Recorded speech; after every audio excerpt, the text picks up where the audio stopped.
Audience source setup, audience list setup. Audience source का मतलब है यहाँ पे अगेन फिर से ट्रैफिक सोर्स। अगेन आपके पास वेबसाइट पे ट्रैफिक तो बहुत सारा आया है, गूगल से भी आया, फेसबुक से भी आया, लिंक्डइन से भी आया है, डायरेक्ट भी आ सकता है। मैंने बोला कि मुझे रीमार्केटिंग सिर्फ उन्हीं की करवानी है जो मेरे गूगल एड्स से आए, और किसी को नहीं दिखाना है ऐड। तो फिर हमारा ऑडियंस सोर्स हो जाएगा गूगल एड्स। या फिर मैंने बोला कि ओनली फेसबुक कैंपेन से जो ट्रैफिक आया उन्हीं की रीमार्केटिंग करा है ओवरऑल वेबसाइट की जगह, तो फिर मेरा ऑडियंस सोर्स फेसबुक हो जाएगा। तो जैसे उसमें टैग था इस तरीके से यहाँ पे ऑडियंस सोर्स, तो ऑडियंस सोर्स का मतलब हो गया ट्रैफिक सोर्स। उसके बाद है ऑडियंस लिस्ट। अब मैंने बोला उसको कि जो गूगल एड्स से आया है उसी को फिर से वो ऐड दिखाएं, लेकिन पेजेस बहुत सारे हैं यहाँ पे। देखो एडवर्टाइजर हो सकता है कि वो उस पेज पे विजिट किया हो, या हो सकता है वो अबाउट पे विजिट किया हो, या हो सकता है वो कॉन्टेक्ट पे विजिट किया हो। तो मैंने कंडीशन दे दी कि सिर्फ मुझे उन्हीं को ऐड दिखाना जो मेरे एडवर्टाइजर वाले पेज पे गए, दूसरे पेज वाले को नहीं दिखाना है। जैसे अब इसमें तो ठीक है, ये वाली वेबसाइट में इतना नहीं आ रहा है समझ में। तो अपन जैसे कोई बड़ी वेबसाइट लेते हैं जिसमें मल्टीपल सर्विस होती है। अब देखिए ये एक वेबसाइट है लेकिन ये सर्विस अलग अलग टाइप के दे रहा है। क्या क्या सर्विस दे रहा है यहाँ पे ये, एसएमओ दे रहा है, एसईओ दे रहा है, सीआरएम। अब सीआरएम और एसईओ दोनों अलग अलग चीज है। सीआरएम मार्केटिंग टूल हो गया और एसईओ डिजिटल मार्केटिंग का टूल हो गया। तो लीड्स मैनेजमेंट में तो मैंने क्या किया, दो लिस्ट बना ली, एक सीआरएम वाली और एक एसईओ वाली। तो जितने लोग, जब मैं एसईओ से रिलेटेड कोई ऐड चलाऊंगा तो सिर्फ उन्हीं लोगों को टारगेट करूंगा जो मेरे एसईओ वाली सर्विस पे पेज पे विजिट किए। और जब मैं सीआरएम के लिए कोई ऐड चलाऊंगा तो मैं उसी यूआरएल को, उसी पेज को ट्रैक करूंगा जो सीआरएम वाले पेज पे विजिट किए। उसी को हम बोलते हैं यहाँ पे ऑडियंस लिस्ट। ठीक है, दोनों चीजें मैंने क्लियर कर दी आपको, कहाँ से आया है और किस पेज पे आया है। तो किस पेज पे, टारगेट पेज मतलब हो गया ऑडियंस लिस्ट, और टारगेट मीडियम या ट्रैफिक सोर्स आपका ऑडियंस सोर्स हो गया। अच्छा, अब इसमें देखिए मैं ऑडियंस सोर्स में आया तो मुझे यहाँ पे बहुत सारे ऑप्शंस दे रहा है वो। गूगल एनालिटिक्स दे रहा है, गूगल एड्स दे रहा है, गूगल के जितने भी हैं सारे दिखा दिए उसने। तो यहाँ पे देखिए यूट्यूब दिया हुआ है आपको। तो अगर आप इसको यूट्यूब से साथ लिंक करते हो और यूट्यूब पे आपका कोई चैनल बना हुआ है, उस पर अच्छा खासा ट्रैफिक है, फॉलोवर्स हैं, सब्सक्राइबर्स हैं, तो आपने क्या बोला गूगल से कि जितने लोग मेरे यूट्यूब चैनल को यूज कर रहे हैं, जिस डिवाइस से वो आपका यूट्यूब चैनल चला रहे हैं या वीडियो देख रहे हैं उसके, सिर्फ उन्हीं डिवाइस पे आपके ऐड को टारगेट करेगा वो। ठीक है। या फिर आपने बोला कि जो मेरी एप्लीकेशन, जैसे पेटीएम है, पेटीएम ने ऑफर निकाला only for app user 30% of. इसका मतलब उसको पहले से ही पता है कि वो उन्हीं डिवाइस पे ऐड चलाएगा जिन डिवाइस पे उसकी एप्लीकेशन यूज की जा रही है। तो उसके लिए हम लोग क्या करते हैं, अपने प्ले स्टोर को उसके साथ लिंक कर देते हैं, एप्लीकेशन को लिंक कर देते हैं, तो अपने आप डाटा फेच कर लेता है वो। इसी तरीके से अभी हम बात कर रहे हैं गूगल एड्स की, तो हम क्या करेंगे, गूगल एड्स को इसके साथ में लिंक कर देंगे। तो वो ऑटोमेटिक क्या करेगा, गूगल एड्स वाला जो सेक्शन है, तो यहाँ पे देखो सेटअप का ऑप्शन आता है, ये सिर्फ एक ही बार आता है। सेकंड टाइम अगर आप यूज करते हैं तो आपको तीन बिंदु पे क्लिक करके, डॉटेड पे क्लिक करके एडिट सोर्स पे क्लिक करना पड़ेगा।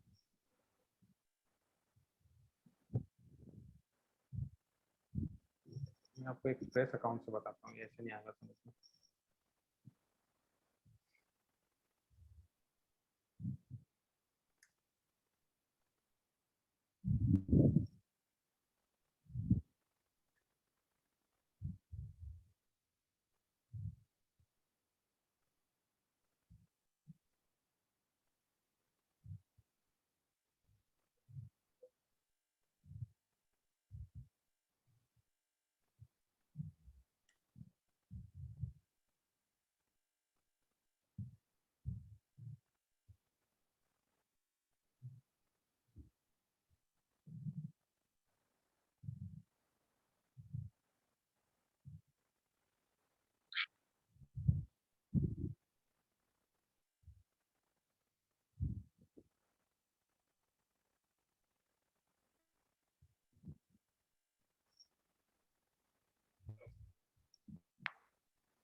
देखो फर्स्ट टाइम में ही आपको ऐसा ऑप्शन देता है प्रेस, बिल्कुल सेटअप टैग का ऑप्शन दिखेगा जब आप फर्स्ट टाइम यूज करोगे, और उस पर हमें क्या करना है, सेटअप पर क्लिक कर देना है।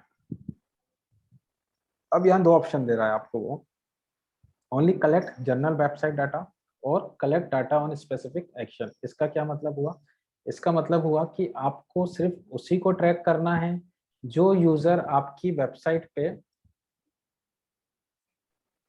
जिन्होंने फॉर्म फिल किया है या कोई टास्क परफॉर्म किया है। और दूसरा ऑप्शन जो जनरल वेबसाइट डाटा है, उसका मतलब हुआ कि पूरी वेबसाइट को ट्रैक करना है। तो कौन सा ऑप्शन ज्यादा काम का है इसमें आप लोग के हिसाब से? पर्टिकुलर पर्टिकुलर जिस जगह गया हो।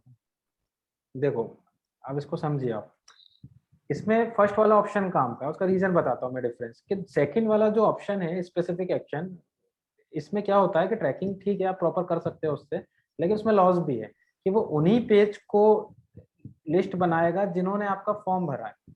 बाकी के जो पेजेस हैं जैसे सर्विस वाला पेज है, इनकी लिस्ट नहीं बनाता है। अब एड तो हमारा यहाँ भी चल सकता है, तो ऑडियंस तो हमारे लिए हर एक विजिटर हमारे लिए काम का है जिसकी आप लिस्ट बनाना चाह रहे हो। तो जर्नल वेबसाइट डाटा अगर आप लोगे तो उसमें ये भी तो आ जाएगा। तो आगे चल के आपको एक ऑप्शन मिलने वाला है कि आप किसी भी पेज को एक्सक्लूड कर सकते हो। आपने बोला कि मुझे सिर्फ इसी पेज को दिखाना है, तो वो ऑप्शन आपको जनरल डाटा में मिल जाएगा।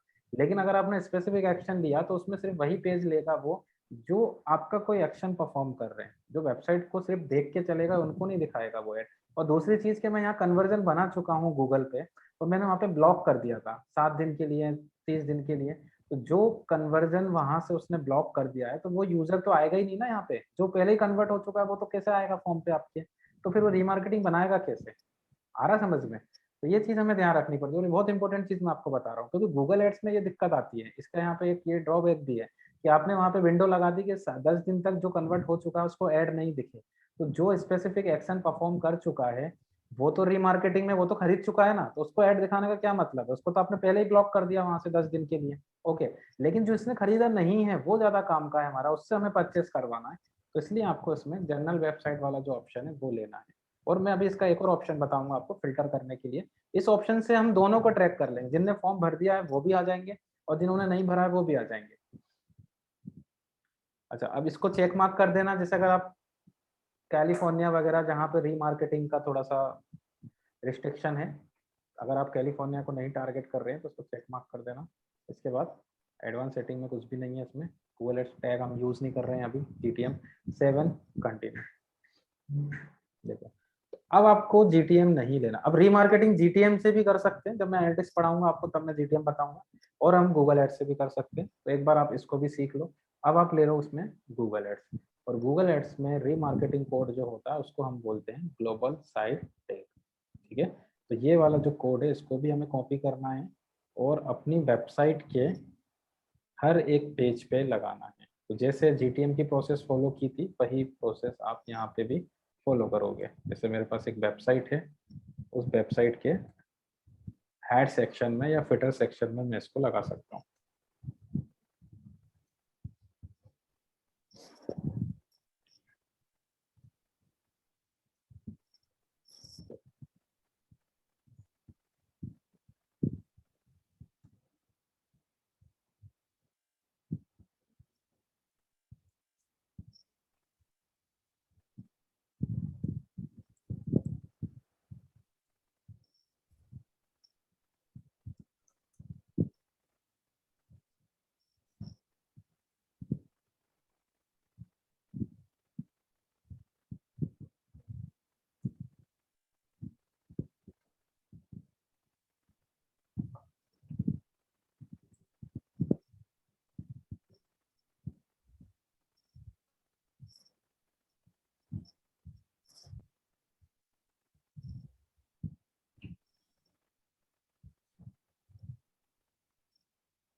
अब ये तो आपको पता ही है, जब भी कोई बात ट्रैकिंग कोड की आती है तो कहाँ लगाना होता है उसको?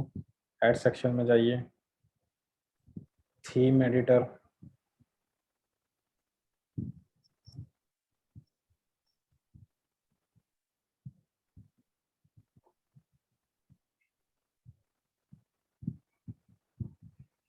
इसमें थीम हेडर, ऐड सेक्शन के नीचे इसको पेस्ट कर दो। ये देखिए, ये हमने डन कर दिया। ठीक है, अब इसको क्रॉस चेक करना है, तो आपको याद आ रहा है मैंने एक एक्सटेंशन बताया था। जैसे अब ये तो ठीक है, आपका वेबसाइट है, आपने डायरेक्ट चेक कर लिया। कोई अननोन वेबसाइट होगी, मुझे पता लगाना, जैसे इसमें पता लगाना है कि इसने गूगल का रीमार्केटिंग कोड लगा रखा है या नहीं लगा रखा है। आपको याद आ रहा है मैंने एक्सटेंशन बताया था, गूगल टैग असिस्टेंट। इस पर क्लिक करोगे, इनेबल करोगे, उसको रिफ्रेश करोगे। अब GTM का कोड तो हमने लास्ट टाइम में देख लिया था, इस बार इसका भी देख लेते हैं। तो देखो मैंने इस पर क्लिक किया, नहीं लगा रखा इसने। इसने गूगल एनालिटिक्स लगा रखा है और GTM लगा रखा है, इसने वो नहीं लगा रखा। क्या नाम से, अब हमने लगाया ना, अभी हमारा वाला में दिखा देगा, इसके अंदर इस वाली में दिखा देगा ये। सर मगर आपने बताया था ना हाइड भी कर लेती है कई कंपनियां हाँ, लगा। वो कर लेते हैं वो, अगर थर्ड पार्टी से एक्सेस करवाते हैं तो। एक्चुअली क्या होता है कि जैसे मैंने अभी डायरेक्ट कोड लगाना बताया आपको, और जो लोग टूल से लगाते हैं, जैसे कुछ विजेट्स यूज करते हैं, उसमें उसने इनके जैसे आईडी, सिर्फ आईडी यूज करते हैं, तो वो लोग हाइड कर लेते हैं। वो थोड़ा सा एडवांस लेवल की कोडिंग करके उसको हाइड कर सकते हैं।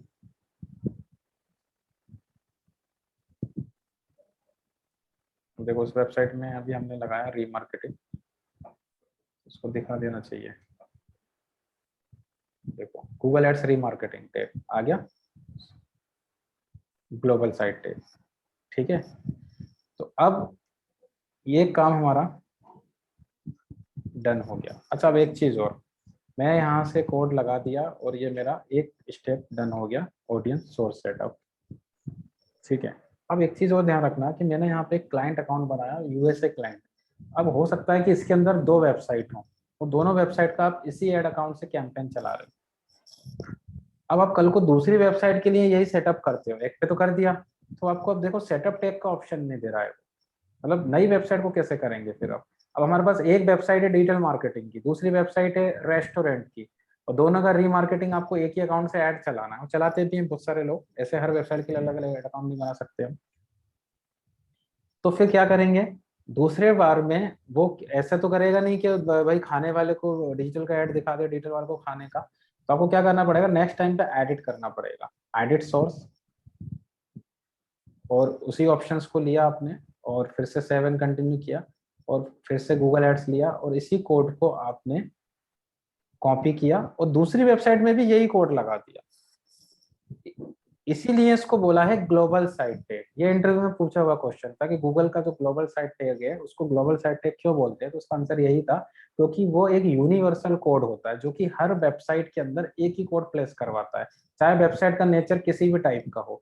लेकिन अब उसको पता कैसे लगेगा एग्जैक्टली कि खाने वाला कौन है और डिजिटल वाला कौन है, तो उसके लिए फिर उसने ये वाला ऑप्शन दिया है आपको, ऑडियंस लिस्ट का। यहाँ से एग्जैक्टली ये जो मेन ऑप्शन है इसका वो ये वाला है, जो आपको फिल्टर करके देगा कि किसकी लिस्ट हम बना रहे हैं। तो आप पहली स्टेप में तो सिर्फ कोड लगा दो, वो कोड क्या करेगा, आपकी वेबसाइट की पूरी इन्फॉर्मेशन किसी भी पेज पे वो जा रहा है सबकी लिस्ट बना के रख ले। अब जरूरी थोड़ी कि वो होम पेज पे आएगा, उसने अगर SEO सर्विसेज टाइप किया तो वो आपके SEO वाले पेज पे जाके विजिट करेगा, CRM वाला टाइप किया तो कीवर्ड तो CRM वाले पेज पे जाएगा, बाकी पेज तो उसने देखे ही नहीं। तो हमने क्या किया, लिस्ट से सारे डाटा को सेपरेट कर दिया। तो वेबसाइट विजिटर पे मैं गया और यहाँ से मैंने दे दिया इसमें, जैसे आप हमारे पास वो वेबसाइट थी इसके हिसाब से समझ लेते हैं। देखो अब मेरे पास यहाँ पे 2 टाइप की सर्विस है, तो मैंने क्या किया, इसमें 2 लिस्ट बना रहा हूँ मैं। SEO और SMO वाला जो पेज है मेरा, उसका मैंने यहाँ पे लिस्ट को नाम दे दिया SEO एंड SMO। देखो, तो इस लिस्ट में मैं उन लोगों को ऐड करूंगा जो मेरे SEO वाले पेज पे गए, बाकी पेज से मुझे मतलब नहीं है। ओके, तो इसके बाद आपको देखिए, visitors of a page, visited और अनदर पेज, कंडीशन लगा के रखी है इसने। टैग अगर है वेबसाइट में तो टैग यूज करवा सकते हो, डेट्स का अगर ऑप्शन है तो डेट्स यूज कर सकते हो। तो ऑल इन वन ऑप्शन जो है वो है विजिटर ऑफ अ पेज। ठीक, और यहाँ से इसने कंडीशन दे दी, मैंने लगा दिया इसमें इक्वल्स टू, देखो बहुत इजी है, और उस पेज का URL मैंने यहाँ पे दे दिया। तो इसका मतलब आपने क्या बना दिया कि सिर्फ इस पेज की रीमार्केटिंग लिस्ट आप बना रहे हो। मैटर नहीं करता है कि मैंने अपने एड अकाउंट के अंदर कितनी वेबसाइट चला रहा हूँ या एक वेबसाइट के अंदर कितने पेजेस है। मैंने यहाँ से ये फिल्टर कर दिया कि मुझे इस वाले पेज की वो चाहिए, इस पे जितने भी विजिटर गए उनकी एक सेपरेट लिस्ट चाहिए। आ रहा समझ में आपको? इसीलिए मैंने आपको बोला था जर्नल वेबसाइट डाटा यूज करो, क्योंकि यहाँ से तो फिल्टर करने का ऑप्शन दे ही रहा है ना वो आपको। तो स्पेसिफिक एक्शन भी अगर आप करवाना चाहते हो तो वो तो यहाँ से भी करवा सकते हो आप। जैसे आपने बोला कि मुझे सिर्फ उन्हीं का डाटा चाहिए जिन्होंने मेरा कॉन्टेक्ट फॉर्म फिल किया है, तो कोई बड़ी बात नहीं है, यहाँ से बस ये वाली यूआरएल दिया और इक्वल्स टू लगा दो तो भी बता देगा वो, तो आपको उसकी लिस्ट सेपरेट कर देगा। ओके, इसलिए मैंने आपको बोला था कि जर्नल वेबसाइट डाटा से एक फायदा मिल जाता है हमें कि हमारे पास डाटा हर वेबसाइट का होता है और उसमें से हमें कितना चाहिए वो हम इसको यहाँ पे बता देते हैं। या फिर एक कंडीशन में ये भी कर सकता हूँ कि जैसे अब मेरे दो पेज है, सीआरएम और एचआरएम, ये लगभग मेरे एक जैसे प्रोडक्ट हैं दोनों, तो इन पे जो ट्रैफिक आएगा वो एक जैसा ही आएगा। तो मैं सीआरएम वालों को एचआरएम दिखा सकता हूँ और एचआरएम वालों को सीआरएम। अब ये आपका जजमेंट है, अगर आपकी प्रोडक्ट जैसे अगर हम डिजिटल मार्केटिंग की सर्विस दे रहे हैं और मेरा ऑन पेज एसईओ सर्विस और ऑफ पेज एसईओ सर्विस, अब है तो दोनों एसईओ के अंदर ही, तो मैं दोनों की एक लिस्ट बना सकता हूँ। तो फिर आप क्या करें, यहाँ से एंड लगा दें और वो दूसरे वाले पेज की यूआरएल भी दे दें, तो अब वो दोनों को मिला के लिस्ट बनाएगा आपकी। आ रहा समझ में? ठीक है, तो ये आपको रखना है। आपको पूरी वेबसाइट का लेना होता तो आप क्या करते, फिर आपको ये करना होता, क्योंकि होम पेज जो होता है वो हर पेज पे कॉमन होता है, ये बात आप लोग जानते ही हैं। देखो हर पेज पे आ रहा है, तो मैंने क्या किया, सिर्फ होम पेज ले लिया।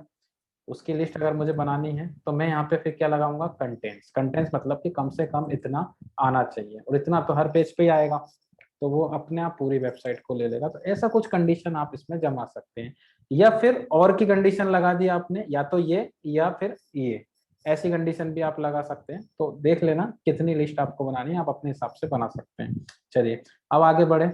एक और ऑप्शन दिया उसने, प्री फिल्ड ऑप्शन। देखो ये रिसेंटली ऐड किया है गूगल ने। इसका क्या मतलब है, जिस दिन आप ग्लोबल साइट टैग लगाते हो उसी दिन से वो आपका रीमार्केटिंग बनाना स्टार्ट करे। ये ध्यान रखना, ये जितने भी ट्रैकिंग कोड हैं ये तभी वर्क करते हैं जिस दिन आप इनको वेबसाइट पे लगाते हो। अभी हमने आज लगाया है आज की डेट में, तो कल का डाटा आपको वो नहीं देगा, क्योंकि कोड ही नहीं है तो डाटा कहाँ से लाएगा। तो वही ऑप्शन उसने यहाँ पे आपको दिया है। अब आपने क्या किया, कोड तो लगा रखा है पूरी वेबसाइट पे, लेकिन एक लिस्ट आपने इस वाले पेज की तो एक महीने पहले बना ली थी, ये वाले पेज की, चलो इसको वापस कर देता हूं मैं, एसईओ वाले पेज की।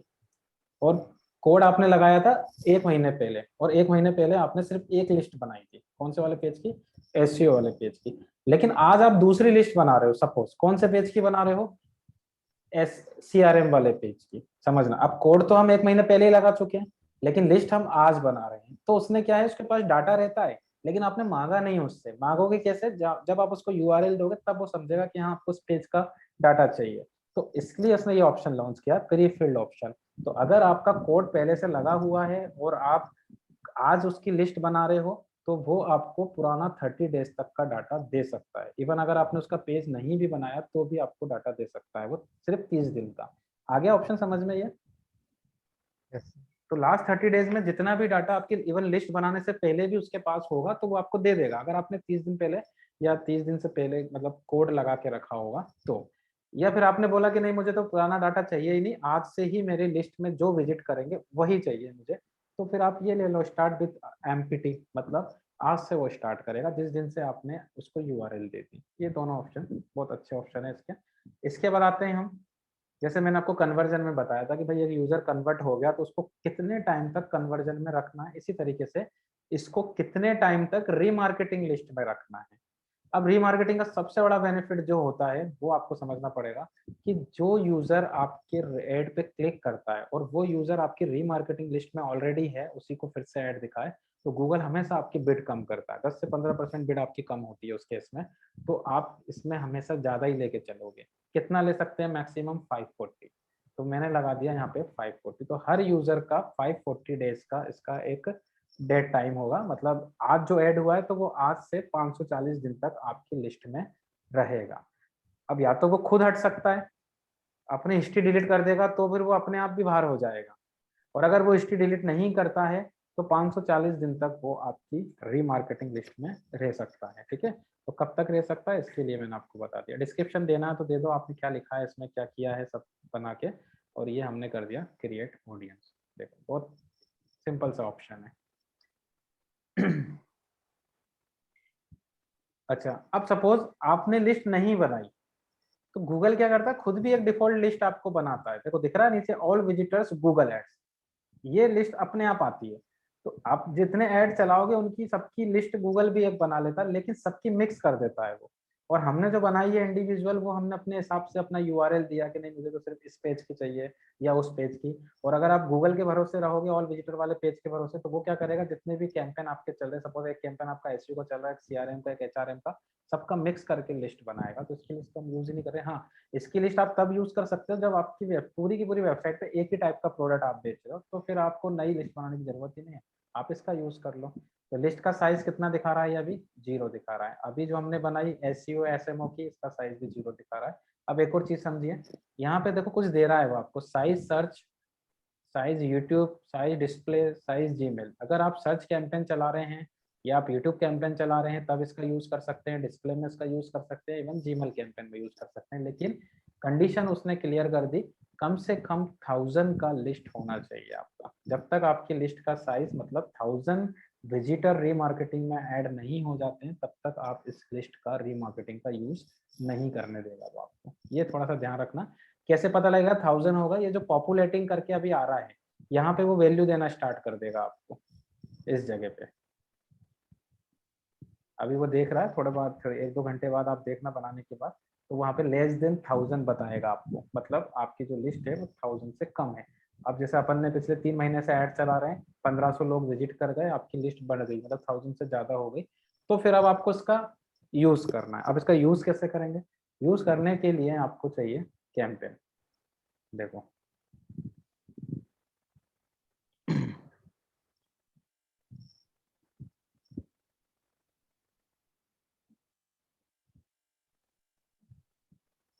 इसमें कैंपेन नहीं बना, दूसरा अकाउंट दिखा देता हूँ।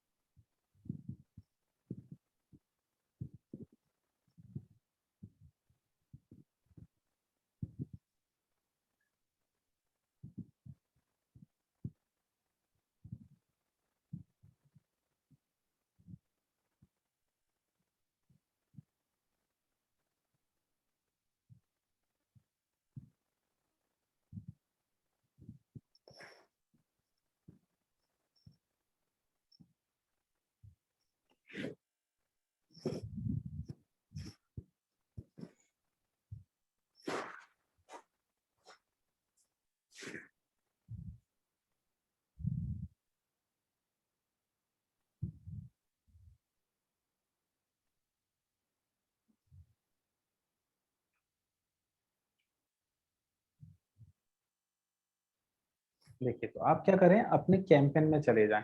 या तो कैंपेन जिस टाइम पे बना रहे होंगे पहले रीमार्केटिंग लिस्ट बना दो, जब आप कैंपेन बना रहे होंगे तब आप इसका यूज कर लें, एक ऑडियंस का ऑप्शन आता है। या आप कैंपेन ऑलरेडी बना चुके हैं तो उसके बाद आप एडिट कर लें। तो उस केस में देखो कैसे करेंगे, कोई भी कैंपेन के साथ में इसको अटैच कर सकता हूँ। तो मैंने जैसे सर्च कैंपेन ले लिया या डिस्प्ले ले लिया, सर्च कैंपेन को सिलेक्ट करना। तो ऑडियंस किसका पार्ट होता है, कैंपेन का। तो जैसे ही मैंने कैंपेन सेलेक्ट किया तो मुझे यहाँ पे ऑडियंस का ऑप्शन दे रहा है। ऑडियंस पे मैं गया, ऑडियंसेस में आपको ब्राउज में जाना है। 1 सेकेंड। देखो, अभी कोई भी ऑडियंस यूज नहीं हुई है इसमें। ऐड ऑडियंस पे गए हम,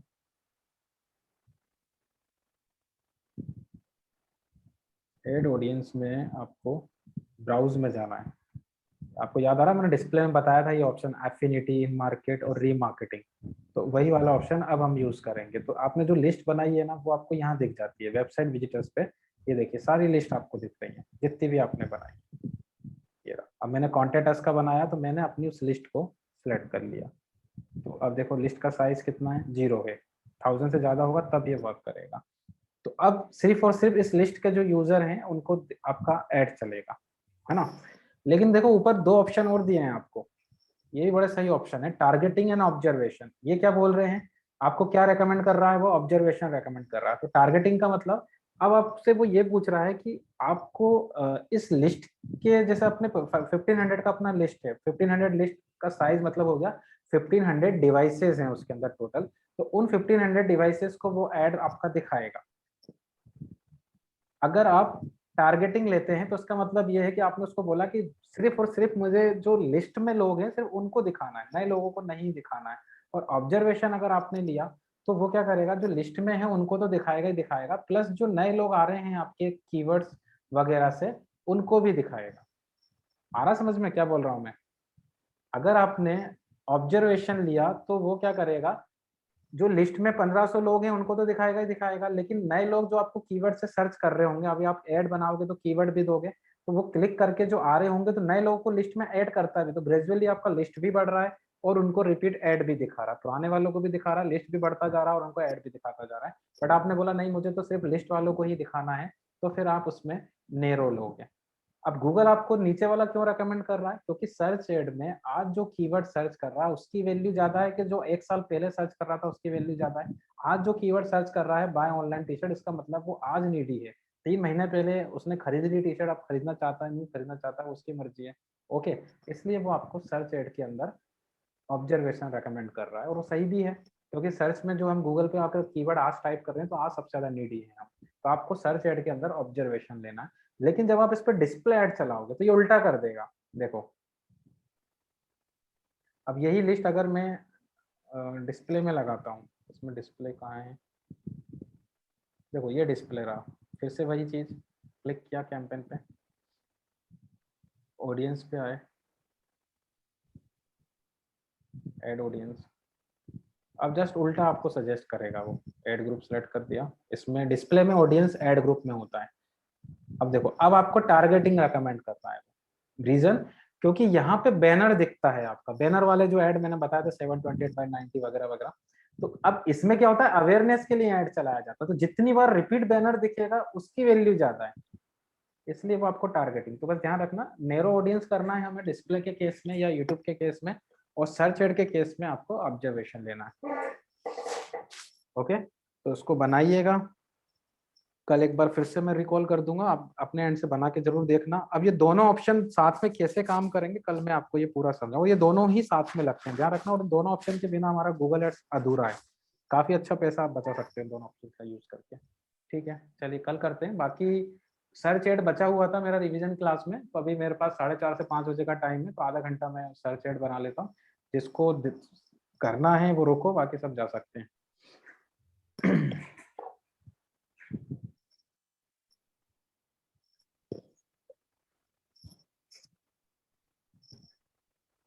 देखो मैंने आपको बताया था सबसे पहले पीपीसी टारगेटिंग होती है, इसमें रिच मीडिया टारगेटिंग होती है, पीपीसी में कौन सा ऐड आते हैं, रिच मीडिया में कौन सा ऐड आते हैं। उसके बाद हमने यहाँ पे बात की थी कि जब मैंने क्लिक किया तो वो मुझसे गोल्स पूछेगा, तो गोल्स में आपको कौन से टाइप का ऐड बनाना है, ओनली अवेयरनेस पे काम करना है, अवेयरनेस प्लस कंसल्टेशंस पे काम करना है, सेल्स पे काम करना है, लोकल मैप को प्रमोट करना है, तो सारे ऑप्शन इंडिविजुअल दिए हुए हैं। लेकिन सेल्स जो ऑप्शन है वो ऑल इन वन ऑप्शन होता है इसका, जिसमें आप सब कुछ करवा सकते हो। मेरे पास एक वेबसाइट भी है, मेरे पास एक एप्लीकेशन भी है, फोन नंबर भी है, मैप भी है, सबको एक साथ टारगेट कर दो और ऐड चला दो। कौन सा ऐड चलाना है, सर्च ऐड चलाना है, डिस्प्ले चलाना है, शॉपिंग, वीडियो, स्मार्ट, डिस्कवरी, ये यहाँ पे दिया हुआ है, तो उसमें हम कर रहे थे सर्च वाला, तो सर्च ऐड मैंने लिया। ऐड पे क्लिक करने के बाद यूजर कहाँ पे विजिट करेगा वो चीज हमें लेना है।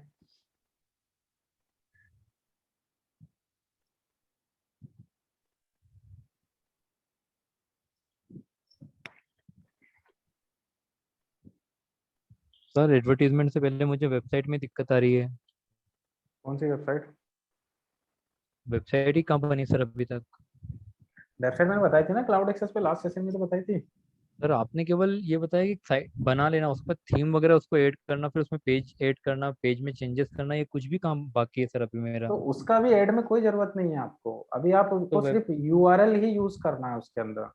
मैं आपको वही तो समझा रहा हूँ कि अभी आपका जो वेबसाइट है ना सिर्फ वही बन रहा है, काफी है, होम पेज का आप ले लो डिफॉल्ट, सिर्फ हमें एक यूआरएल चाहिए। और वो जो बाकी थीम वगैरह लगाना करना वो तो बहुत लेंदी प्रोसेस है, वो तो मैं आपको जब एसईओ पढ़ाऊंगा उसमें पूरा कवर कर। अभी आपको चाहिए क्या, ऐड पे प्रैक्टिस करने के लिए एक यूआरएल चाहिए, या तो आप किसी और की वेबसाइट का ले लो। लेकिन आपको दिक्कत कहाँ पे आ रही थी, आपको कन्वर्जन ट्रैकिंग और इसमें आ रही थी, है ना? तो यस अगर सर। पेज, हाँ, तो उसके लिए फिर मैंने आपको थोड़ा सा हिंट दे दिया था कि भाई आप वहां जाके एक वेबसाइट क्रिएट कर लो ताकि आपको हैड सेक्शन वगैरह मिल जाए। मैं एक बार फिर से रिकॉल कर नहीं देता हूँ। तो उसके अंदर अभी तो हेड वगैरह भी मैंने कुछ नहीं बनाया, बाय डिफॉल्ट बन जाते हैं क्या, ये मुझे नहीं पता, बन जाते हैं बाय क्या by default default? By default by default बन जाते हैं। आपको यहाँ से ये आ गया, सेटअप करना इतना आ गया। हाँ ये आ गया ठीक सर। है, उसके बाद कुछ नहीं करना है आपको, लॉगिन करना है। और लॉगिन करने के बाद जो ऑप्शन आपको दिख रहे हैं ये डिफॉल्ट ऑप्शन है इसके। मतलब जो अपीयरेंस वाला जो ऑप्शन एग्जैक्टली आपको चाहिए, ये वाला ऑप्शन, इसमें जो हेडर जो आप बोल रहे हो, जो अपने को चाहिए हेडर वाला थीम एडिटर, इसके लिए थीम की जरूरत नहीं है, अपने आप आता है वो ऑप्शन। ठीक है, देखिए ये आपको दिख ही जाएगा, इवन थीम नहीं भी होगी तो भी आपको दिख जाएगा वो। फिर भी अगर आपको थीम का समझना है तो मैं बता देता हूँ। देखिए थीम्स में आप जाइए, एक ऑप्शन और बता देता हूँ। थीम्स में देखो दो ऑप्शन होते हैं इसमें थीम लगाने के, या तो आप वर्डप्रेस के डिफॉल्ट थीम यूज कर लो, वर्डप्रेस के पास जो है, या हम दो सेकंड ऑप्शन है कि हम मार्केट से जाके थीम ले सकते हैं। तो इसमें देखो आपको ऑप्शन मिलेगा ऐड न्यू थीम का, ऊपर ऐड न्यू थीम पे मैंने क्लिक किया, और यहाँ से पूरा जैसे प्ले स्टोर पे आप एप्लीकेशन सर्च करते हैं, ऐसे आप यहाँ पे थीम सर्च कर सकते हैं। तो अब हमें किससे रिलेटेड थीम चाहिए, जैसे बिजनेस से रिलेटेड, ई कॉमर्स से रिलेटेड, तो मैंने यहाँ सर्च किया। सर्च करने के बाद ये कोई भी थीम आप लगा लो जो आपकी इच्छा हो। लेकिन क्या होता है, यहाँ मैक्सिमम थीम पेड होती है वर्डप्रेस में। ओके, कैसे पता लगेगा अपने को, आप प्रीव्यू करें, और जो कंटेंट आपको विजिबल हो रहा है, मतलब जो लेआउट आपको दिख रहे हैं, या जो कंटेंट आपको डेमो कंटेंट दिख रहे हैं, या जो मॉडल्स आपको दिख रहे हैं, अगर ये प्रीव्यू में नहीं दिख रहे हैं, दैट मीन्स कि ये पेड थीम है, आपको वो पूरा एक्सेस नहीं दे रहा है इसका। तो फिर इसके लिए मैंने क्या किया, कुछ प्लेटफॉर्म बताए थे जहां से आप डायरेक्टली थीम ले सकते हो, और उनमें से एक प्लेटफॉर्म मैंने बताया था जाकरा। ठीक है, ये आप लिख लेना, जाकरा करके आपको सर्च करना है। इसमें डायरेक्ट आपको फ्री थीम मिल जाएगी। तो जाकरा पे जाना, और यहाँ पे इंस्टॉल करने का ऑप्शन देगा, पहले इंस्टॉल कर लेना, और उसके बाद एक्टिवेट कर लेना। जैसे इसमें ऑलरेडी लगा हुआ है, जैसे ही एक्टिवेट आप कर लोगे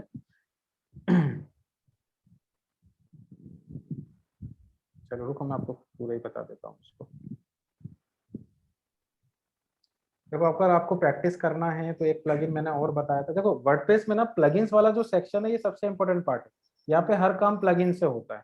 तो आप प्लगइन्स में जाओगे, ऐड न्यू प्लगइन, और यहाँ से जो भी आप, जैसे आप मोबाइल के अंदर हम लोग हर टास्क के लिए एप्लीकेशन डाउनलोड करते हैं, उससे अलग अलग टास्क होते हैं, इस तरीके से वर्डप्रेस में आपको प्लगइन्स लगाने पड़ते हैं। तो अब सपोज जैसे मैं वेबसाइट पे वर्क कर रहा हूँ, बहुत सारी चीजें ऐसी जो हो चुकी हैं इसके अंदर, अब मुझे वेबसाइट को इनिशियल स्टेज पे लेके जाना है, उसको पूरा रीसेट करना, जीरो पे लेके जाना है।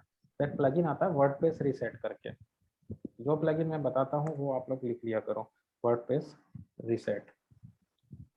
ठीक है, वर्डप्रेस रीसेट और एक डब्ल्यूपी रीसेट दोनों बताए थे, तो दोनों एक ही कि अलग अलग है दोनों? दोनों का एक ही काम है। आप दोनों देखो, बहुत सारे दे रहा है देने को तो, लेकिन जो सबसे सही इजी टू यूज रहेगा वो हम यूज कर लेंगे। तो वर्डप्रेस रीसेट पे मैं आया, और ये वाला जो प्लगइन है मैंने लगा दिया यहाँ पे। हाँ।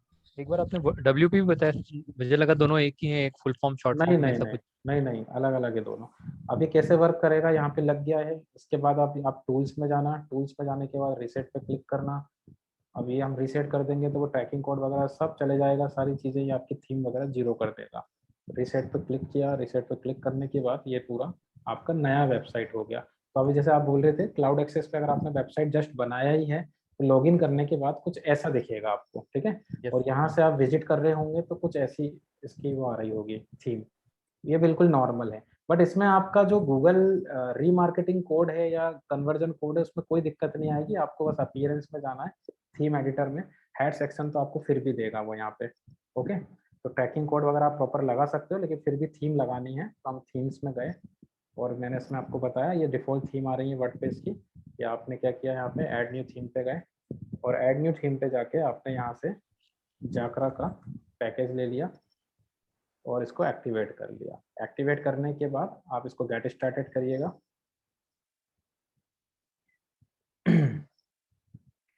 अब बहुत सारी थीम दे रहा है इसमें, जो आपको अच्छी लगे कोई भी थीम ले लेना। जैसे मैंने अभी इसमें ये वाली थीम ले ली, ट्रेवल, या ये ले लिया, या ये ले लिया, कोई भी ले लिया। Import। जाकरा तो खुद ही एक प्लगइन है ना सर? नहीं नहीं, प्लगइन नहीं है, ये एक कंपनी है, और जो थीम बनाती है। तो आपको जैसे थीम हो गया, प्लगइन हो गया, इनका सबको अलग अलग यूज करना पड़ता है इसके अंदर। अब देखिए, अब नेक्स्ट क्या है हमारा, पेजेस बनाने हैं आपको। तो कोई बड़ी बात नहीं है, पेजेस पे हम गए, और सिंपल सा आपको जितने भी पेज क्रिएट करने हैं, ऐड न्यू पेज करके आपको बनाना है। यहाँ से पेजेस में, जैसे नया पेज बना, ऊपर से ही बना सकते हो आप। न्यू में आप क्या बनाना चाहते हो, पोस्ट बनाना चाहते हो, पेज बनाना चाहते हो, पेज पे क्लिक किया, देखो। तो ऐसे आप कितने ही पेज, एक पेज आपका डिफॉल्ट बना हुआ आता है, या फिर थीम में जितने पेज बने हैं वो भी आपके डिफॉल्ट आएंगे। तो अभी मुझे नया पेज बनाना है तो मैं यहाँ से बना सकता हूँ, लेकिन अगर आपने थीम यूज की है तो थीम में भी बने हुए पेजेस आ जाते हैं आपके पास। ये देखिए, ये सब पेजेस उसने बना के दे दिए, तो आप कर सकते हो उस पर कन्वर्जन ट्रैकिंग। अब इसका जो एडिटर है ये नया एडिटर है, तो मैंने आपको एक चीज़ और बताई थी, अगर आपको थोड़ा सा ये टफ लग रहा है पेज वगैरह बनाना करना इसमें, तो आप इसमें क्लासिक एडिटर यूज़ कर लें इसका। वो पहले वाला जो एडिटर था काफ़ी अच्छा था इसका टेक्स्ट लिखने के लिए। तो ऐड न्यू प्लगइन में जाके ये क्लासिक एडिटर नाम की चीज़ को भी, प्लगइन को भी डाउनलोड कर लेना। तो थोड़ा सा ये आपका अच्छा हो जाएगा। देखो अब थोड़ा सा इजी हो जाएगा, आप अच्छे से पोस्ट वगैरह इस पर बना सकते हैं। ओके, वापस आते हैं सर्च एड में। तो अभी तो केवल कोड लगा लगा के रखते हैं, मतलब कुछ एक्चुअल में तो हो नहीं पाएगा क्योंकि वेबसाइट रन करेगी नहीं, तो वो पता ही देखो नहीं चलना है। एक्चुअल तब तक नहीं होगा जब तक आप कैंपेन में पैसे नहीं लगाओगे। ओके। कैंपेन रन होना जरूरी है, कैंपेन रन होगा तभी आपका होगा। तो अभी आपको सिर्फ इतना करना है, सिर्फ जो ऑप्शंस मैं बता रहा हूँ उसको गो थ्रू कर लेना, हर ऑप्शन को यूज कर लेना। जब हम आगे चल के लाइव कैंपेन चलाएंगे तब आपको इसके सब कुछ चीजें समझ में आएंगी। ओके, ठीक है। वेबसाइट ले लिया हमने, यहाँ पे जो भी हमारी वेबसाइट है जिस पे भी हमें रन करना है वो वेबसाइट का कोड हमने लिया, इस पे लगा दिया। आप एक से ज्यादा एसेट भी टारगेट कर सकते हो, तो कोई भी एक तो आपको लेना ही लेना है। फोन नंबर भी रखना है तो वो भी रख सकते हो साथ में। ये मैंने कंटिन्यू किया। देखो इसमें मैंने आपको बताया था कैंपेन का नाम आप दे दोगे, इसके बाद आपको कहाँ प्लेस करना है, थर्ड पार्टी सर्च इंजन पे दिखाना है, डिस्प्ले में दिखाना है, नहीं दिखाना है, ये कंडीशन मैंने बताई थी। लोकेशन में मैंने आपको क्लियर किया था, पूरे वर्ल्ड में दिखाओ, कंट्री में दिखाओ, या फिर आप एडवांस सेटिंग में जाके रेडियस वाइज, बल्क वाइज ये सब कर सकते हो। ओके, इसके बाद मैंने लैंग्वेज मतलब ब्राउजर का सेटिंग हो गया। ये ऑडियंस वाला आज ही बताया मैंने ऑप्शन आपको। इसमें आप अगर आपको रीमार्केटिंग करना है और ऑलरेडी आपके रीमार्केटिंग लिस्ट बनी हुई है, वैसे मैंने स्किप करवाया था ये फर्स्ट टाइम में, बट अब आप इसका यूज कर सकते हो। ठीक, तो यहाँ पे देखिए ब्राउज में गया मैं और मैंने डायरेक्टली यहाँ पे इन मार्केट सॉरी रीमार्केटिंग ले लिया, अपनी लिस्ट को सिलेक्ट कर लिया। मेरे पास यहाँ पे लिस्ट बनी हुई है और उसमें ऑब्जर्वेशन कंडीशन लगानी है या नहीं। तो स्टार्टिंग में इस ऑप्शन का यूज मत करना जब तक कि आपकी ऑडियंस लिस्ट वहां पे 1000 से ज्यादा नहीं हो जाए, क्योंकि सर्च एड में कीवर्ड की वैल्यू ज्यादा होती है। बजट में आए हम कितने दिन कितने रुपए का ऐड चलाना है पर डे का, वो मैंने दे दिया। अब ये बिडिंग वाला जो ऑप्शन मैंने आपको बताया था, तो आपको अभी ये लिमिटेड ऑप्शन देगा। डिफॉल्ट ऑप्शन पे जाओगे तो आप लोग अभी सीखने के पर्पज से नीचे नॉट रेकमेंडेड वाला जो है डायरेक्ट बिड यूज करने वाला वही ऑप्शन लेना। और इसमें मैंने दो ऑप्शन बताए थे आपको। मैनुअल बिड में आप उसको बता रहे हो कि एक क्लिक का कितना लेगा, और ऑटोमेटेड बिड में हम डिसाइड कर रहे हैं, सॉरी गूगल डिसाइड कर रहा है कि वो आपसे एक क्लिक का कितना चार्ज करेगा, और मैनुअल में हम उसे बता रहे हैं। तो दोनों ऑप्शन में कोई डिफरेंस नहीं होता है, ऑप्शन ऑप्शन होता है। अब ऑप्शन किस चीज का होता है वो भी मैंने आपको बताया कि कौन सा कीवर्ड हम टाइप कर रहे हैं और कहाँ से टाइप कर रहे हैं और किस पेज पे आपका एड वो दिखा रहा है। सेकंड पेज पे दिखा रहा है, उसका बिड 42 जा रहा है, और आपने अगर 42 ले लिया है यहाँ पे, तो फिर वो क्या करेगा, आपका एड 42 पे दिखा देगा। लेकिन अगर आपने मैक्सिमाइज क्लिक पे लगा दिया और लिमिट दे दी उसको कि 60 रुपए, तो फिर आपका फर्स्ट पेज पे दिखा देगा, बिकॉज ऑफ आपकी मैक्सिमम लिमिट 42 से ज्यादा है। ओके, तो ये चीज अपने को ध्यान रखना है। अब ये वाला अमाउंट कैसे लाना था हमें, कि आपको किन कीवर्ड्स पे ऐड चलाना है, वो कीवर्ड आपको पहले कीवर्ड प्लानर से जाके निकालने पड़ते हैं, और उसकी मिनिमम और मैक्सिमम बिड मैंने आपको बताई थी। तो वहां से जो भी 5 कीवर्ड आप निकाल रहे हो, उसकी सबसे कम टॉप ऑफ द पेज की बिड और सबसे highest top of the page की बिड, जैसे 18 रुपए से 90 रुपए जा रही है, किसी कीवर्ड की 18 से लेकर 120 रुपए जा रही है, किसी की 10 रुपए से लेकर 150 रुपए तक जा रही है। तो मैक्सिमम पांचों कीवर्ड की सबसे हाईएस्ट क्या जा रही है, 150 रुपीज। तो मैं यहाँ 150 नहीं लूंगा, 150 तो मुझे बहुत ज्यादा लग रहा है। मैं अपनी चॉइस के हिसाब से लूंगा जितना मुझे पे करना है। तो मैंने क्या किया, 30 रुपए दे दिया यहाँ पे। तो अब वो क्या करेगा, विद इन 30 रुपीज में जहां सुटेबल होगा वहां पे चला देगा। जैसे आपका मैंने बताया था एरिया वाइज भी मैटर करेगा, देवास में भी ऐड चल रहा है, इंदौर में भी चल रहा है। अब देवास में तो आपका फर्स्ट पेज पे दिखा रहा है, लेकिन इंदौर में सेकंड पेज पे दिखा रहा है, बिकॉज ऑफ देवास की बिड कम है। तो आपका 30 रुपए देवास में क्वालिफाई कर रहा है फर्स्ट पेज को, लेकिन इंदौर पे नहीं कर रहा है। तो ऐसा मैंने आपको इसमें समझाया था। इसके बाद मैंने बताया था एक्सटेंशन। एक्सटेंशन क्या होते हैं, आपके ऐड के अंदर एडिशनल इन्फॉर्मेशन। जैसे देखिए आप GoDaddy का ऐड चल रहा है, तो ये इसका प्राइमरी ऐड है, बट नीचे आपको कुछ और भी दिख रहा है। 499 में .com डोमेन ले लो, SSL सर्टिफिकेट ले लो। ये क्या है, साइट लिंक्स है। ये आप कॉल बटन लगाना, तो अपने ऐड के अंदर एक्स्ट्रा इन्फॉर्मेशन को ऐड ऑन करने के लिए जो चीज हम यूज करते हैं उसको बोलते हैं हम एक्सटेंशन। ओके, तो साइट लिंक्स वाला जो सेक्शन है वो यहाँ से हम बनाते हैं। तो यहाँ पे देखिए आप या तो 4 या 2 बनाओगे, मोबाइल में 2 दिखेगा और डेस्कटॉप में 4 दिखेगा। तो अगर हम कोई प्रोडक्ट, जैसे आप डिजिटल मार्केटिंग का एक एग्जांपल मैंने दिया था कि हम डिजिटल मार्केटिंग की सर्विस दे रहे हैं, तो मैंने ले लिया digital marketing service starting from this amount. लेकिन नीचे मैंने दे दिया SEO services, social media services, email marketing, web designing. तो ऐसे कर, तो अगर कस्टमर आपकी पूरी डिटेल में इंटरेस्टेड नहीं है, ओनली एसईओ में है, तो वो नीचे वाले इस पर क्लिक करेगा। और एक चीज और याद रखना, पैसा आपको उतना ही लगेगा, क्योंकि हम पेज का पैसा नहीं दे रहे हैं उसको, हम पैसा किस चीज का दे रहे हैं, कौन से कीवर्ड से वो आया है और किस लोकेशन से उसने टाइप किया है, क्लिक किया, चाहे वो इस पे क्लिक करे, इस पे करे, इस पे करे, चार्ज तो आपसे उतना ही लेगा वो। तो यहाँ से हमें साइट लिंक बनाना होता है। तो देखो एक मैं बना के बता देता हूँ, न्यू साइट लिंक पे आप जाओगे और जैसे इसी का ही बता देता हूँ उसने कैसे बनाया होगा। ये वाला जो टेक्स्ट है आपका, जो प्राइमरी टेक्स्ट होता है, जो क्लिकेबल टेक्स्ट होता है, वो आपको यहाँ पे लिखना है साइट लिंक टेक्स्ट पे।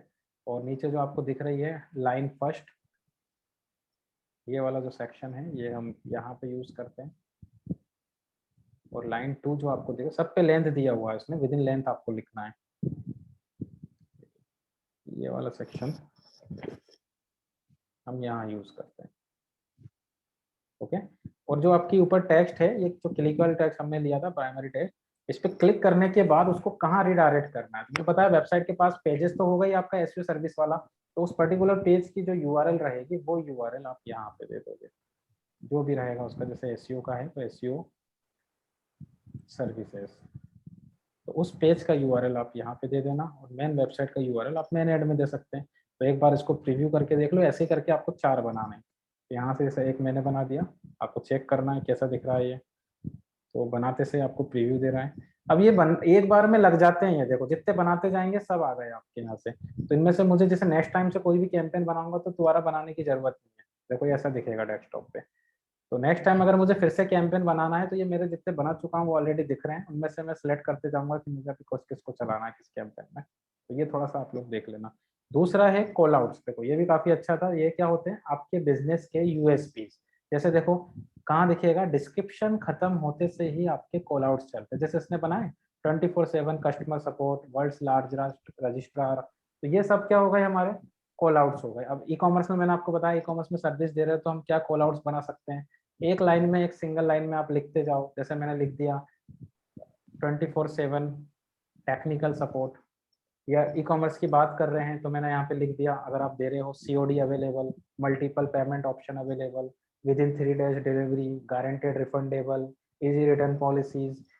कस्टमर बहुत जल्दी अट्रैक्ट होता है इससे। तो आप चाहो तो डिस्क्रिप्शन छोटा रख सकते हो, लेकिन कॉल आउट थोड़ा सा भरपूर लीजिएगा ताकि थोड़ा सा अट्रैक्ट हो आपके ऐड को देखने के बाद। तो ये आप कर लीजिएगा। अच्छा इसका प्रीव्यू देख लो आप, कहाँ दिखाएगा ये, जैसे मैंने एक ले लिया इसमें प्रीव्यू, जस्ट डिस्क्रिप्शन खत्म होते से ही वो आपको यहाँ पे दिखाना स्टार्ट कर देगा। ठीक है। कॉल का बटन अगर शो करना है मोबाइल यूजर्स के लिए, तो वो कॉल पे क्लिक करके कॉल लग जाए, तो आप क्या करें, कॉल का नंबर दे दें यहाँ पे, और जो भी कॉल नंबर आप देंगे वो आपके ऐड में इस तरीके से दिख जाएगा नीचे, देखिए। और डेस्कटॉप पे ये ऐसा दिखेगा, तो अगर वो क्लिक करेगा तो कॉल लग जाएगी। और भी ऑप्शन दिए हुए हैं इसमें, देखो ऑप्शन लीड्स है। ये अगर आप लीड फॉर्म भरवाना चाह रहे हैं कि कोई भी फॉर्म आके भर दे, ये आपको डिजाइन करना पड़ेगा पूरा। देखिए लीड फॉर्म एक्सटेंशन, जैसे एक बना हुआ है यहाँ पे सिलेबस का कुछ बना हुआ है, मैं नया बना रहा हूँ। देखो फॉर्म को नाम दे दो, यहाँ पे प्रीव्यू देता जाएगा, जो आप लिखते जाओगे। बहुत ईजी है, आप बना के देख लेना। अपने बिजनेस का नाम दे दो, थोड़ा सा अपने बिजनेस का डिस्क्रिप्शन दे दो। अब सामने वाले से आपको क्या क्या डाटा चाहिए, नेम चाहिए, सिटी चाहिए, फुल नेम, फोन नंबर, तो ये पूरा टेबल एक देता जाएगा। ठीक है। अब यूजर ने क्या किया, यहाँ से आपके ऐड को देखा, फॉर्म भरा, सबमिट पे क्लिक किया, सबमिट पे क्लिक करते से ही उसी स्टेप पे आ जाएगा। अब या तो वो वापस गूगल पे चले जाएगा, या फिर हम उसको क्या करेंगे, अपने किसी वेबसाइट वगैरह पे पहुंचा देंगे। तो उसके लिए नीचे ऑप्शन दिया गया है, देखो यहाँ से मैंने लीड फॉर्म,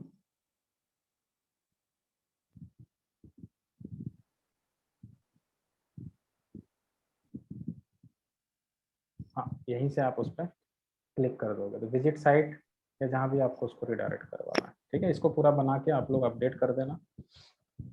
डाटा कहाँ आएगा, उसका डाटा आपका गूगल डॉक्स में आएगा, जिस जीमेल आईडी से आप गूगल एड्स यूज कर रहे हो। मेल भी कर देता है वैसे वो। 7 कंटिन्यू। यहाँ से सेकंड जो ऑप्शन है हमारा वो है ऐड ग्रुप का।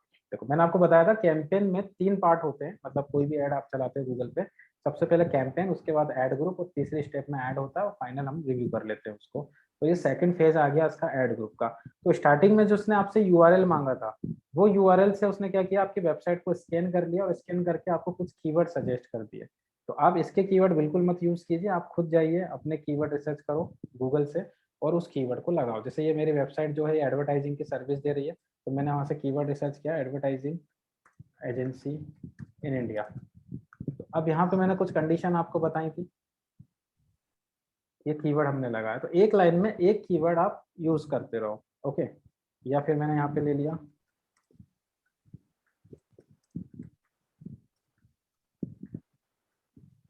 देखो पूरे पैन इंडिया में, तो नीचे कुछ कीवर्ड के टाइप दिए उसने, एग्जैक्ट मैच।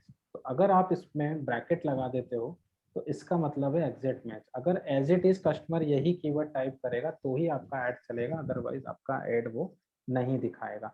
सेकंड बताया था फ्रेज मैच। फ्रेज मैच का मतलब है ये वाला जो सिंबल है आपको यूज करना, डबल इन्वर्टेड कोमा, मतलब कम से कम ये फ्रेजेस होना चाहिए, इसके आगे पीछे बीच में कुछ भी चलेगा, इसमें रिसफलिंग भी काउंट नहीं करेगा। एज इट इज मतलब एज इट इज। ओके, तो एडवर्टाइजिंग एजेंसी इन इंडिया अगर उसने सर्च किया टॉप एडवर्टाइजिंग एजेंसी इंडिया तो भी आपका ऐड चलाएगा, क्योंकि 1 2 3 4 ये 4 फ्रेजेस तो होना ही चाहिए। तीसरा मैंने आपको बताया था ब्रॉड मैच। ब्रॉड मैच में जो केस था हमारा वो ये था कि कम से कम आपके 2 रूट या रूट वर्ड आपका मैच करना चाहिए, जैसे कि एडवर्टाइजिंग एजेंसी इन इंडिया। तो अब इसमें लोकेशन हो गया हमारा इंडिया, और एडवर्टाइजिंग एजेंसी, एडवर्टाइजिंग क्या हो गया हमारा, प्रोडक्ट नेम हो गया। तो अब इन दो चीजों से घुमा के वो अपने आप ऐड, जैसे मैंने एक एग्जांपल आपको दिया था वुडलैंड शूज, मैंने टाइप किया तो वुडलैंड क्या हो गया हमारा, ब्रांड हो गया, शू क्या हो गए, कैटेगरीज हो गए, प्रोडक्ट की कैटेगरी शू टाइप, ठीक है। तो अब अगर कोई सर्च कर रहा है बाय वुडलैंड शूज तो भी ऐड चला रहा है ब्रॉड मैच के अंदर, और ब्रॉड मैच में कोई भी सिंबल यूज नहीं करते हम। ब्राउन कलर वुडलैंड शूज तो भी चला रहा है, ब्लैक कलर, व्हाइट कलर जो भी है, तो वो अपने आप कीवर्ड बनाना स्टार्ट करेगा। ओके, लेकिन इसमें अब कंडीशन हो जाएगी, आपने बोला कि मेरे पास तो ब्राउन कलर ही ओनली अवेलेबल है, तो फिर हम इसमें क्या करते हैं, ब्रॉड मैच में मॉडिफायर यूज करते हैं। तो मॉडिफायर का मतलब मैंने बताया था आपको प्लस लगाना। तो अब मैंने बोला ओनली दिल्ली, आप सिर्फ दिल्ली में ही दे रहे हो या ओनली इंडिया ही करके टाइप करें तो ही मेरा ऐड आना चाहिए, तो आप क्या करें उस कीवर्ड के आगे प्लस लगा दें। तो प्लस का मतलब होता है यहाँ पे मॉडिफायर। तो अब उस कीवर्ड में जितनी भी मैचिंग वो बनाएगा उसमें इंडिया का होना जरूरी है, अगर इंडिया नहीं आएगा तो फिर आपका ऐड नहीं दिखाएगा, ठीक है। तो ये है हमारा ब्रॉड मैच विथ मॉडिफायर जो नीचे नहीं दिया है। एक मैंने बताया था उसमें नेगेटिव मैच, नेगेटिव में हम माइनस लगाएंगे, जैसे मैंने इसमें लिख दिया फ्री, या सर्विस दे रहे हो आप डेमो। अब जो डेमो के लिए सर्च कर रहा है या फ्री के लिए सर्च कर रहा है वो प्रोडक्ट तो लेगा नहीं हमारा, तो मैंने पहले ही माइनस कर दिया भाई। जैसे मैंने आपको फ्रेज मैच लगाया एडवर्टाइजिंग एजेंसी इन इंडिया, अब कोई सर्च कर रहा है demo advertising agency in India तो वो एड चलाएगा ही चलाएगा, क्योंकि इतने फ्रेज तो मैच ही कर रहे हैं आपके। लेकिन डेमो को मैंने पहले ही माइनस कर दिया, तो उस कंडीशन में आपके ऐड को हटा देगा, नहीं चलाएगा। हालांकि नेगेटिव मैच आप गूगल यहाँ से नहीं लेता है, बाकी सब ले लेगा, तो आप इसको यहाँ से हटाइएगा। ओके, इसके बाद की जो स्टेप है वो है ऐड बनाने की। सर आप क्या बोल रहे हैं, नेगेटिव यहाँ से नहीं लेगा? नेगेटिव का अलग से ऑप्शन दे दिया उसने, वो मैं बताऊंगा आपको कहाँ से लेगा। देखो ये लास्ट स्टेप है ऐड डिजाइन करना, जैसे ये गोडेडी ने डिजाइन किया है, अब ये तो हम पहले ही डिजाइन कर चुके हैं, ये भी हो गया। कॉल आउट्स भी जो नीचे दिख रहा है ये भी हम पहले ही डिजाइन कर चुके हैं। अब बच रहा क्या है, एक तो ये बच रहा है ऊपर का यूआरएल, टाइटल बच रहा है और डिस्क्रिप्शन बच रहा है। ये दो तीन चीजें के लिए आपको फिर ये यहाँ से डिजाइन करना पड़ेगा। देखिए अब इसमें दो टाइप से ऐड बनाता है ये, या तो आपने जो वेबसाइट दी है, गूगल ने क्या किया आपकी पूरी वेबसाइट को स्कैन कर लिया और खुद से कुछ ऐड आपको सजेस्ट कर रहा है, ये देखिए। बट इसका सजेशन हमें यूज नहीं करना, या तो आप इसको रिप्लेस कर दो, मगर ये बहुत सारे आइडियाज देता है, तो आपको देखो एक ऊपर ऑप्शन दे रहा है switch back to text ad, इसका जरूर यूज करना आप, ये बहुत इजी है और अपने हिसाब से पूरा ऐड कस्टमाइज कर सकते हो आप। तो switch back to text ad पे क्लिक करना, और ये एक ही बार देता है ऑप्शन, एक बार आपने पब्लिश कर दिया फिर नहीं देगा ये ऑप्शन, ध्यान रखना, ये इसको स्किप मत, इसको यस किया और यहाँ से, तो अब आप इसको मैन्युअली सेट कर लो। अब आपको वो सजेशन नहीं देगा, इतने सारे जो सजेशन दे रहा था आपको, 5 5 ऐड बना दिए थे उसने, अलग अलग टाइटल घुमा घुमा के चला रहा है वो अपनी मर्जी से, वो सब हटा दो। अब आप अपने हिसाब से तसल्ली से इसको बनाओ। ये आपकी हेडलाइन बन हो गई, आप देख रहे हो यहाँ पाइप लग रहा है बीच में से, ये इसके बाद हेडलाइन 2 फिर पाइप लगा हेडलाइन 3। अब जैसे मैं डेस्कटॉप पे हूँ अभी, तो डेस्कटॉप पे ये ऐसा दिखेगा। तो अब आपने अपने हिसाब से बना लिया, जैसे मैंने इसको दे दिया।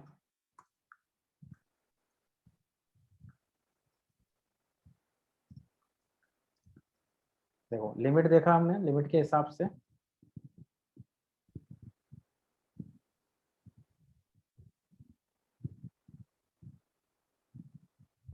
ये भी नहीं लाएगा, ठीक है।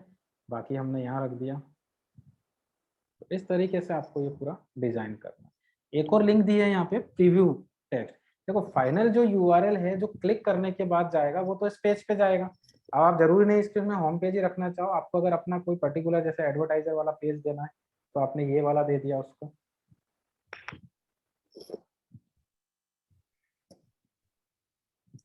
हेडलाइन 3 का भी देखो, ये ऑप्शनल है, आप चाहें तो इसमें अपना ब्रांड नेम यूज कर सकते हो। जैसे मैंने यहाँ पे ले लिया, क्योंकि क्या होता है देखो, डेस्कटॉप में तो ठीक है, मोबाइल में डबल लाइन में आ जाता है। ये ज्यादा बड़ी हेडिंग करोगे ना तो 2 लाइन में दिखाएगा वो।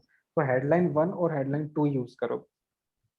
3 को अगर आप स्किप करना चाहें तो कर सकते हैं, अगर आपने दोनों जगह हेडलाइन 1 और 2 में लेंथी टेक्स्ट यूज किए, जैसे मैंने यहाँ पे देखिए पूरा लेंथ यूज किया है। पाथ वाला जो सेक्शन है, ये वाला जो सेक्शन है, इसका वैसे कोई यूज नहीं है। जैसे इसने लिखा है देखो, इन godaddy.com/official site, ये कोई यूआरएल नहीं है। यूआरएल किसके पीछे? यूआरएल टाइटल के पीछे। ओके, पाथ का यूज फिर भी हमें करना है। पाथ को देखो आप इस तरीके से यूज कर सकते हैं कि सपोज जैसे कभी कभी ये हो जाता है कि हमारा जो कॉम्पिटिटर है उसने सेम बिड लगा दी, सेम लोकेशन लगा दी, तो कहीं ना कहीं ऑप्शन ओवरलैप कर रहा है। तो उस केस में गूगल क्या करता है, यहाँ से फिर एसईओ का कॉन्सेप्ट फॉलो करना स्टार्ट करेगा। तो मैंने क्या किया, रूट वर्ड यूज कर लिया, SEO, सॉरी अपन एडवर्टाइजिंग कर रहे हैं, एडवर्टाइजिंग। और यहाँ पे मैंने ले लिया एजेंसी। लिमिट देख लेना नीचे देखो। तो ये जो है ये रूट वर्ड हो गए आपके। तो अब वो क्या करेगा, यहाँ से कीवर्ड ले लेगा, तो आपका क्वालिटी स्कोर बढ़ जाता है इससे। फिर डिस्क्रिप्शन, नीचे कौन सा वाला सेक्शन हो गया ये। तो अब देखो उसने काफी लेंथी डिस्क्रिप्शन लिया। मैंने आपको क्या बोला था, डिस्क्रिप्शन छोटा लेना है, कॉल आउट्स ज्यादा लेना है। तो एक ही लाइन का डिस्क्रिप्शन ले लो बस आप। देखो नीचे वाला छोड़ दो, क्योंकि हमें पता है कि हम कॉल आउट्स ले चुके हैं। जैसे दिख रहा है आपको ब्लर थोड़ा सा, 100% कस्टमर सपोर्ट। तो कॉल आउट्स बढ़ा देना। आप डिस्क्रिप्शन भी बढ़ा दोगे, कॉल आउट्स भी बढ़ा दोगे, तो आपका जो एड है बहुत बड़ा बड़ा दिखेगा यहाँ पे। तो कस्टमर थोड़ा सा नेगेटिव होता है उससे। देखो इसने भी यही किया, बस थोड़ा सा ही डिस्क्रिप्शन लिया है इसने, सिर्फ एक लाइन ली है बस, बाकी सब में इसने कॉल आउट्स लगा दी। Okay, then final step, save and continue. तो ये आपका एड डन हो गया। ठीक है, तो उसको बना के देखना, कुछ भी डाउट होता है तो मैं आपको नेक्स्ट क्लास में बताता हूँ। और अब हम मैप ऐड या कॉल ऐड बनाना स्टार्ट डाउट बोलो। डाउट्स के लिए भी कोई पर्टिकुलर टाइम हो सकता है क्या, जिस टाइम पर हम आपको पेज कॉल कर सकें या? नहीं यार, हाँ जो भी सर। होगा बेच में ही होगा। क्लास स्टार्ट होने से पहले पूछ लिया करो आप, कोई इशू नहीं है, क्योंकि स्लॉट मिलना बहुत मुश्किल हो जाता है यहाँ पे। तो आप लोग नहीं क्या सर, है कि, यूं क्या होता है, डाउट्स डाउट्स में सभी का टाइम बिगड़ता है ना। डाउट तो सबको अलग अलग हो सकते हैं, नहीं सभी का टाइम अच्छी बात बिगड़ता है, अच्छी बात है, आप पूछो क्लास में, उनको भी सीखने को मिलेगा। मैं तो बोलता ही हूँ क्लास में ही पूछना चाहिए।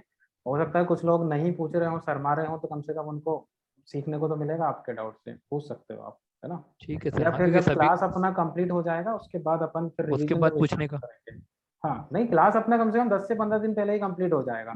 तो 15 दिन, या अगर क्लास टाइम पे भी कंप्लीट होता है तो उसके बाद भी मैं 10-15 दिन आपको एक्स्ट्रा दूंगा। तो उसमें पूरा रिवीजन चलेगा। और अभी मैं हर टॉपिक के अंदर एडवांस चीजें स्किप कर रहा हूँ। तो जब हम रिवीजन ओके। करेंगे उस टाइम पे फिर मैं वो ऑप्शन लूंगा। तो मैं आपको पूरा टाइम दूंगा उसके लिए। आप लोग को जैसे लाइव काम दूंगा अभी एसईओ का, तो उस टाइम पे बस यही चलता रहेगा आपका, कि आपके जो भी डाउट्स हैं, जो भी प्रॉब्लम है, तो उस टाइम पे चलती है। हाँ कुछ ऐसे डाउट्स हो रहे हैं जिसकी वजह से आपका काम रुक रहा है, हाँ आप सर, आगे नहीं बढ़ वही पा डाउट्स। रहे हो, हाँ, वो तो वो आगे नहीं आप बढ़ पा रहे, बेच कई में ही, डाउट। हाँ तो बेच में ही पूछ ठीक। लिया करो आप वो चीज, है ना। ठीक। जैसे आपने आज वेबसाइट का पूछा तो मैंने बता दिया आपको। Okay. Yes sir. Okay, good day. Okay.